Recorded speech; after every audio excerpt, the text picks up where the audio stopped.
Today we're going to talk about the world of antique properties. If you live in or want to live in the North Shore, you may have seen many of these. But what's so special about antique homes? Today we're here to explain the different types of antiques. Let's start with the first period homes. They date between 1625 and 1725. These structures are not merely old, they are a living testament to America's early years. With steeply pitched roofs, large central chimneys, and ornate woodwork, these homes are a wonderland for anyone interested in the craftsmanship of yesteryear. Many of these homes were built by first settlers when they first came to the United States. So Newburyport's particularly rich, Ipswich as well. So we have a lot of areas that have these beautiful first period homes.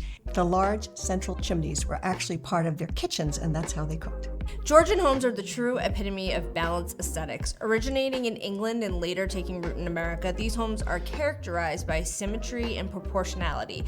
Think of evenly spaced windows, brick or stone facades, and intricate cornices. The harmony in design is almost musical, creating a sense of grandeur and timeless beauty that appeals to a discerning eye. You can see in the difference between a Georgian and first period colonial a lot of French influence. The style is much more intricate in comparison to the primitive style of first period colonials.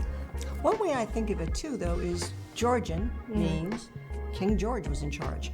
So it's going to end in 1776. Yeah. Not that styles don't carry over, but it's a really easy way to remember what these periods mean in terms of dates. Yeah. So let's take a step into the elegance of federal-style homes. These structures drew inspiration from Roman classicism, evident in their elliptical staircases, fan-light windows, and the use of decorative motifs like swags and urns in the woodwork. Here you will find interiors adorned with fine woodwork, exteriors showcasing restrained use of masterful brick or stonework. Truly, these are the homes of those who valued both history and artistic refinement.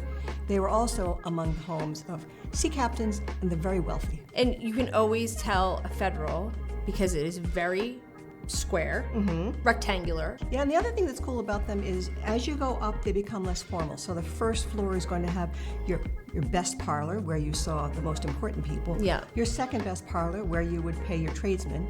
And it would have 3 stories. Intricate moldings on the first floor, less on the second, and very basic on the third with those small third floor windows. Greek revival homes are nothing short of majestic. Taking cues from ancient Greek temples, these homes flaunt large columns, heavy cornices, and triangular pediments. Inside, expect large halls and rooms, often adorned with friezes and intricate moldings. If you're looking to make a bold architectural statement, Greek revival is the way to go. The Victorian era offers a banquet of styles, from Italianate to Queen Anne.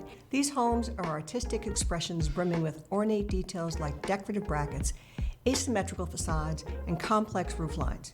Interiors often feature stained glass windows and elaborate woodwork, making each room feel like a chapter in a storybook. They also tend to have a lot of smaller rooms, and Victorian, there again, Queen Victoria. Italianate has an Italian influence. Yep. Yeah, so there's a number of different Victorian styles, and that's a whole other discussion. That's a whole other, and we don't have tons and tons in Newburyport. There's more in Amesbury than there is in Newburyport just because of when the towns were starting to be built up. While we don't have a ton of these type of homes in this area, we definitely have some.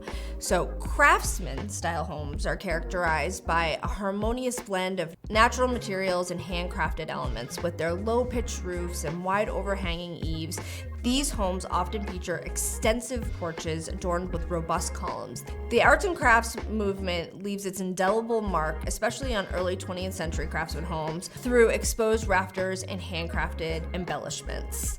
The arts and crafts movement and also bungalows were really a return to a more simple style of design. It was a response to the over-embellishment done in the Victorian period, and it was really a return to simple, organic patterns, motifs, and materials. American four squares, meanwhile, maintain a simple, efficient design. Unlike Craftsman homes, they lack exposed roof rafters and tapered columns, and instead usually feature a hipped roof. The homes are spacious, practical, and yet maintain an aesthetic charm. If you have any questions about owning or buying an antique property, reach out to us below.